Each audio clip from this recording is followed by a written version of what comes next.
নারী নির্যাতনের এই চিত্রটা কি রাজনৈতিক সরকারগুলোর আমলে যেরকম ছিল এখন কি তার চেয়ে একটু খারাপ হয়েছে, না আসলে পরিস্থিতির উন্নতি হচ্ছে? প্রথম কথা হচ্ছে, এটা বর্তমান অবস্থা আগের থেকে খারাপ না ভালো সেটা বড় কথা নয়। বড় কথা হচ্ছে আমাদের দেশে বহু বছর ধরে নির্যাতন হচ্ছে, শিশুদের নির্যাতন হচ্ছে, এবং আমাদের অবস্থান একটাই, যে আমরা যা দেখতে পাচ্ছি এটা বহুদিনের একটা জঞ্জাল, এটা বহুদিনের বিচারহীনতার একটা উচ্ছৃঙ্খল সমাজের একটা প্রতিফলন।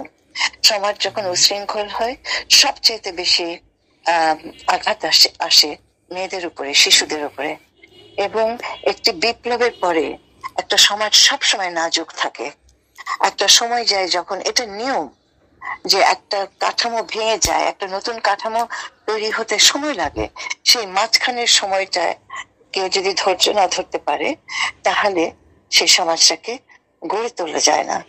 এবং এত বছরের একটা জঞ্জাল, এত বছরের একটা পচন আমরা লালন করেছি প্রশ্রয় দিয়ে, বিচার না করে, সেটা তো 5 মাসে মুছে দেওয়া যায় না। এবং প্রশ্নটা হলো, আমরা কি ধরনের সমাজ গড়ে তুলেছি আমাদের দেশে? আমরা এই যে পুরুষ নামক মুখোশ পরা যে কত হায়না তৈরি হয়েছে, তাদেরকে আমরা কেন ধরে বিচার করতে পারবো না?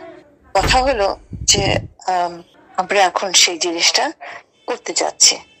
আমরা সামাজিক ভাবে এটা লড়ছি, আমরা সরকারি পর্যায়ে, রাষ্ট্রীয় পর্যায়ে, নাগরিকের পর্যায়ে আমরা সমষ্টিগত ভাবে এটাকে এখন মোকাবেলা করব একটি সুশৃঙ্খল কৌশলের মধ্য দিয়ে।